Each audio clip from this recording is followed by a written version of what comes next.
Hi, guys. So this is the week 3 reading, starting on page 37 in the Julian chapter in Augie and Me. This chapter is called Team Julian. The thing that annoyed me the most when we got back from winter break was that Jack had gone back to being friends with Augie again. They had had some kind of fight after Halloween, which is why Jack and I started being bros again. But after winter break was over, they were best buds again. It was so lame. I told everyone we needed to really ice Jack out for his own good. He had to choose once and for all whether he wanted to be on Team Augie or Team Julian and the rest of the world. So we started completely ignoring Jack, not talking to him, not answering his questions. It was like he didn't exist. That'll show him. And that's when I started leaving my little notes. One day, someone had left post it notes on one of the benches in the yard, which is what gave me the idea. I wrote in this really psycho killer handwriting, "Nobody likes you anymore." I slipped it into the slits in Jack's locker when no one was looking. I watched him out of the corner of my eye when he found it. He turned around and saw Henry opening his locker nearby. "Did Julian write this?" he asked. But Henry was one of my peeps, you know. He just iced Jack out, pretended like no one was even talking to him. Jack crumpled the post-it and flicked it into his locker and banged the door shut. After Jack left, I went over to Henry. "Holla," I said, giving him the devil's sign, which made Henry laugh. Over the next couple of days, I left a few more notes in Jack's locker, and then I started leaving some in Augie's locker. They were not, I repeat, not a big deal. They were mostly stupid stuff. I didn't think anyone would ever take them seriously. I mean, they were actually kind of funny. Well, kind of. At least some of them were. "You stink, big cheese. Freak. Get out of our school, orc." No one but Henry and Miles knew that I was writing these notes, and they were sworn to secrecy. Okay, those notes are a big deal. Dr. Jansen's office is the next chapter. I don't know how the heck Mr. Tushman found out about them. I don't think Jack or Augie would have been dumb enough to rat on me because they had started leaving me notes in my locker too. I mean, how stupid would you have to be to rat someone out about something that you were doing too? So here's what happened. A few days before the fifth grade nature retreat, which I was totally looking forward to, Mom got a phone call from Dr. Jansen, the headmaster at Beecher Prep. He said he wanted to discuss something with her and Dad and asked for a meeting. Mom assumed it probably had to do with Mr. Tushman, that maybe he was getting fired, so she was actually kind of excited about the meeting. They showed up for the appointment at 10 a.m., and they were waiting in Dr. Jansen's office when all of a sudden they see me walking into the office too. Ms. Rubin had taken me out of class, asked me to follow her, and brought me there. I had no idea what was up. I'd never even been to the headmaster's office before, so when I saw Mom and Dad there, I looked as confused as they looked. "What's going on?" Mom said to Ms. Rubin before Ms. Rubin could say anything. Mr. Tushman and Dr. Jansen came into the office. Everyone shook hands, and they were all smiles as they greeted one another. Ms. Rubin said she had to go back to class, but that she would call Mom and Dad later to check in. This surprised Mom. I could tell she started thinking that maybe this wasn't about Mr. Tushman getting fired after all. Then Dr. Jansen asked us to sit on the sofa opposite his desk. Mr. Tushman sat down in a chair next to us, and Dr. Jansen sat behind his desk. "Well, thank you so much for coming, Melissa and Jules," Dr. Jansen said to my parents. It was strange hearing him call them by their first names. I knew they all knew each other from being on the board, but it sounded weird. "I know how busy you are, and I'm sure you're wondering what this is all about."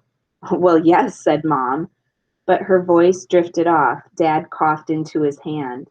"The reason we asked you here today is because, unfortunately," Dr. Jansen continued, "we have a serious matter on our hands, and we'd like to figure out the best way to resolve it. Julian, do you have any inkling of what I might be talking about?" He looked at me. I opened my eyes wide. "Me?" I snapped my head back and made a face. "No." Dr. Jansen smiled and sighed at me at the same time. He took off his glasses. You understand, he said, looking at me. We take bullying very seriously at Beecher Prep. There's zero tolerance for any kind of bullying. We feel that every single one of our students deserves the right to learn in a caring and respectful atmosphere. Excuse me, but can someone tell me what's going on here? Mom interrupted, looking at Dr. Jansen impatiently. We obviously know the mission statement at Beecher Prep. Hal, we practically wrote it. Let's cut to the chase. What's going on? Here's the next chapter. Evidence. Dr. Jansen looked at Mr. Tushman. Why don't you explain, Larry, he said. Mr. Tushman handed an envelope to Mom and Dad. Mom opened it and pulled out the last 3 post-it notes I had left in Augie's locker. I knew immediately that's what they were, because these were actually pink post-its and not yellow ones like all the others had been. So I thought, aha, so it was Augie who told Mr. Tushman about the post-it notes. What a turd. Mom read through the notes quickly, raised her eyebrows, passed them to Dad. He read them and looked at me. You wrote these, Julian? He said, holding the notes out for me. I swallowed. I looked at him kind of blankly. He handed me the notes and I just stared at them. Well, yeah, I guess. But Dad, they were writing notes too. Who was writing notes? Asked Dad. Jack and Augie, I answered. They were writing notes to me too. It wasn't just me. But you started the note writing, didn't you? Asked Mr. Tushman. Excuse me, Mom interjected angrily. Let's not forget that it was Jack Will who punched Julian in the mouth, not the other way around. Obviously, there's going to be residual anger. How many of these notes did you write, Julian? Dad interrupted, tapping on the post-its I was holding. I don't know. It was hard for me to get the words out, like 6 or something. But the other ones weren't this, bad. These notes are worse than the other ones I wrote. The other ones weren't so. My voice kind of drifted off as I reread what I'd written on the 3 notes. Yo, Darth Hideous, you're so ugly you should wear a mask every day. And I hate you, freak. And the last one, I bet your mother wishes you'd never been born. You should do everybody a favor and die. Of course, looking at them now, they seemed a lot worse than when I wrote them. But I was mad then, super mad. I had just gotten one of their notes and, wait, I said, and I reached into my pocket. I found the last post-it note that Augie and Jack had left for me in my locker just yesterday. It was kind of crumpled up now, but I held it out to Mr. Tushman to read. Look, they wrote mean stuff to me too. Mr. Tushman took the post-it note, read it quickly, and handed it to my parents. My mom read it and then looked at the floor. My dad read it and shook his head puzzled. He handed me the post-it note and I reread it. Julian, you're so hot. Summer doesn't like you, but I want to have your babies. Smell my armpits. Love Beulah. Who the heck is Beulah? Asked Dad. Never mind, I answered. I can't explain. I handed the post-it back to Mr. Tushman, who gave it to Dr. Jansen to read. I noticed he actually tried to hide a smile. Julian, said Mr. Tushman, the 3 notes you wrote don't compare at all to this note in content. I don't think it's for anyone else to judge the semantics of a note, said Mom. It doesn't matter whether you think one note is worse than the other. It's how the person reading the note reads it. The fact is, Julian's had a little crush on this summer girl all year long, and it probably hurt his feelings. Mom, I yelled, and I covered my face with my hands. That's so embarrassing. All I'm saying is that a note can be hurtful to a child, whether you see it or not, Mom said to Mr. Tushman. Are you kidding me? Answered Mr. Tushman, shaking his head. He sounded angrier than I had ever heard him before. Are you telling me you don't find the post-its your son wrote completely horrifying? Because I do. I'm not defending the notes, answered Mom. I'm just reminding you that it is a two-way street. You have to realize that Julian was obviously writing those notes as a reaction to something. Look, said Dr. Jansen, holding his hand out in front of him like a crossing guard. There's no doubt there's some history here. Those notes hurt my feelings, I said, and I didn't mind that I sounded like I was going to cry. I don't doubt that their notes hurt your feelings, Julian, Dr. Jansen answered. And you were trying to hurt their feelings. That's the problem with stuff like this. Everyone keeps trying to top one another, and then things escalate out of control. Exactly, said Mom, and it almost sounded like she screamed it. But the fact is, Dr. Jansen continued, holding up his finger, there is a line, Julian. There is a line, and your notes cross that line. They're completely unacceptable. If Augie had read these notes, how do you think he'd feel? He was looking at me so intensely that I felt like disappearing under the sofa. You mean he hasn't read them? I asked. No, answered Dr. Jansen. Thank goodness someone reported the notes to Mr. Tushman yesterday, and he opened Augie's locker and intercepted them before Augie ever saw them. I nodded and lowered my head. I have to admit, I was glad Augie hadn't read them. I guess I knew what Dr. Jansen meant about crossing the line. But then I thought, so if it wasn't Augie who ratted me out, who was it? We were all quiet for a minute or two. It was awkward beyond belief. All right, this chapter is The Verdict. Okay, said Dad finally, rubbing his palm over his face. Obviously, we understand the seriousness of the situation now, and we will do something about it.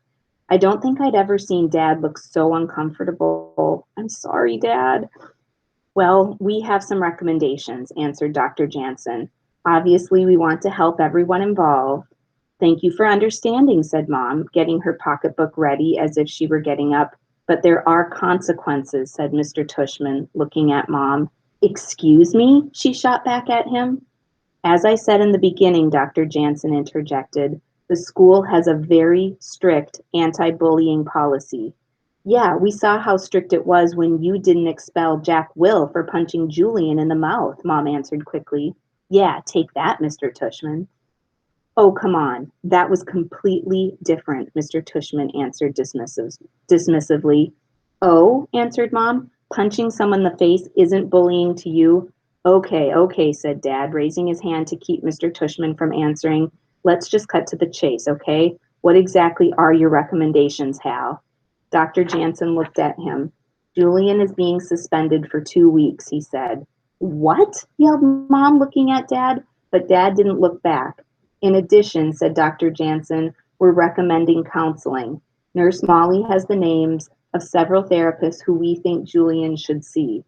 This is outrageous, interrupted Mom, steaming. Wait, you mean I can't go to school? Not for 2 weeks, starting immediately. But what about the trip to the nature retreat? I asked. You can't go, he answered coldly. No, I said, and now I really was about to cry. I want to go to the nature retreat. I'm sorry, Julian, Dr. Jansen said gently. This is absolutely ridiculous, said Mom, looking at Dr. Jansen. Don't you think you're overreacting a little? That kid didn't even read the notes. That's not the point, answered Mr. Tushman. I'll tell you what I think, said Mom. This is because you admitted a kid into the school who shouldn't have been admitted into the school in the first place. And you broke the rules to do it. And now you're just taking this out on my kid because I'm the one who had the guts to call you on it. Melissa, said Dr. Jansen, trying to calm her down, these children are too young to deal with things like this. Facial deformities, disfigurement, Mom continued, talking to Dr. Jansen. You must see that. Julian's had nightmares because of that boy. Did you know that? Julian has anxiety issues. Mom, I said, clenching my teeth. The board should have been consulted about whether Beecher Prep was the right place for a child like that, Mom continued. That's all I'm saying. We're just not set up for it.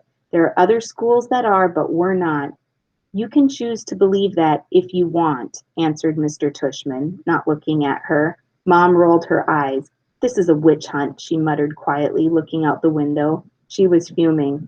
I had no idea what she was talking about. Witches? What witches? Okay, Hal, you said you had some recommendations, Dad said to Dr. Jansen. He sounded gruff. Is that it? 2 weeks suspension and counseling? We'd also like for Julian to write a letter of apology to August Pullman, said Mr. Tushman.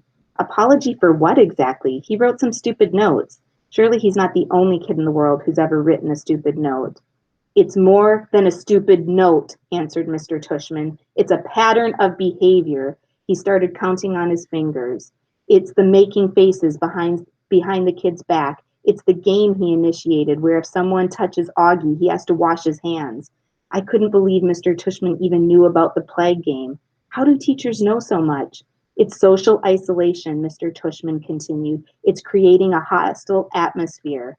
And you know for a fact that it's Julian who initiated all this, asked Dad. Social isolation? Hostile atmosphere? Are you saying that Julian was the only kid who wasn't nice to this boy?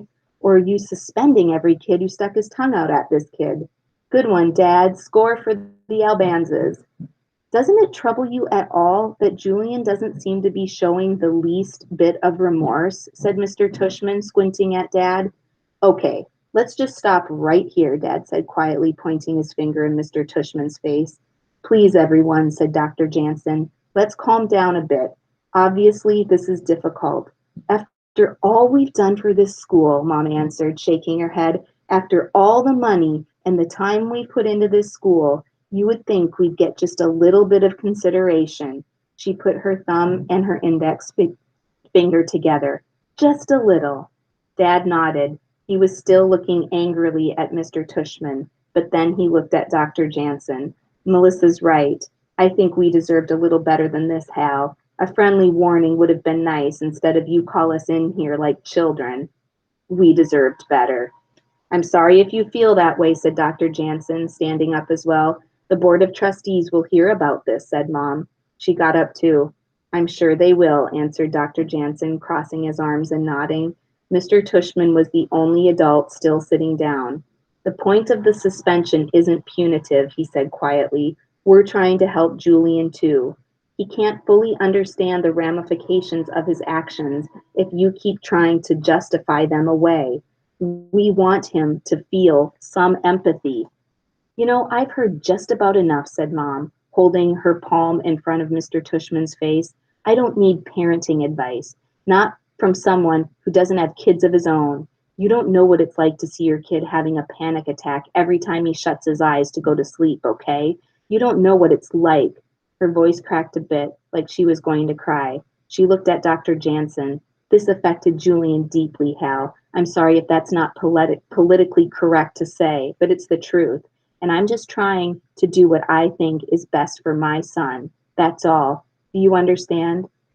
Yes, Melissa, Dr. Jansen answered softly. Mom nodded. Her chin quivered. Are we done here? Can we go now? Sure, he answered. Come on, Julian, she said, and she walked out of the office. I stood up. I admit I wasn't exactly sure what was going on. Wait, is that it? I asked. But what about my things?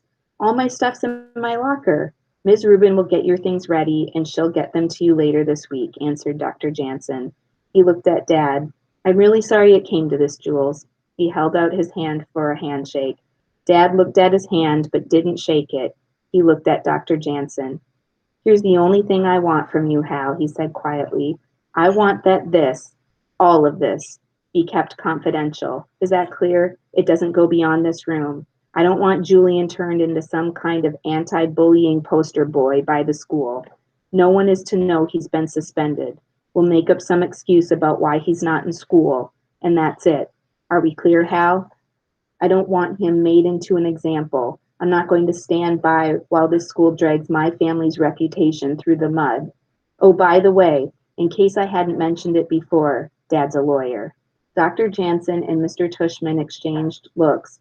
We are not looking to make an example of any one of our students, Dr. Jansen answered. The suspension really is about a reasonable response to unreasonable behavior. Give me a break, answered Dad, looking at his watch. It's a massive overreaction. Dr. Jansen looked at Dad, and then he looked at me. Julian, he said, looking me right in the eye, can I ask you something point blank? I looked at Dad, who nodded. I shrugged. Do you feel at all remorseful for what you've done? Dr. Jansen asked me. I thought about it a second. I could tell all the grown-ups were watching me, waiting for me to answer something magical that would make this whole situation better. Yes, I said quietly. I'm really sorry I wrote those last notes. Dr. Jansen nodded. Is there anything else you feel remorse for? I looked at Dad again. I'm not an idiot.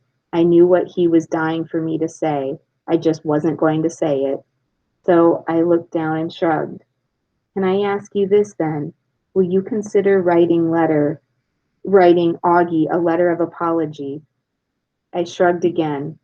How many words does it have to be? Was all I could think to say.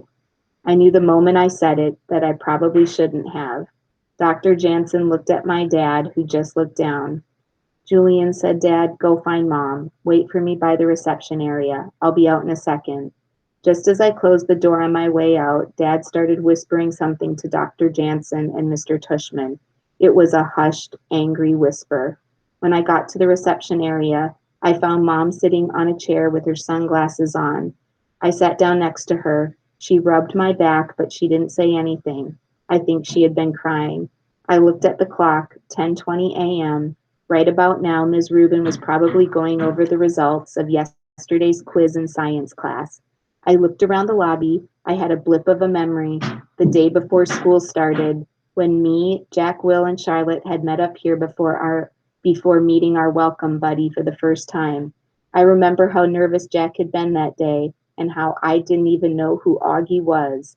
So much had happened since then. Bye, guys.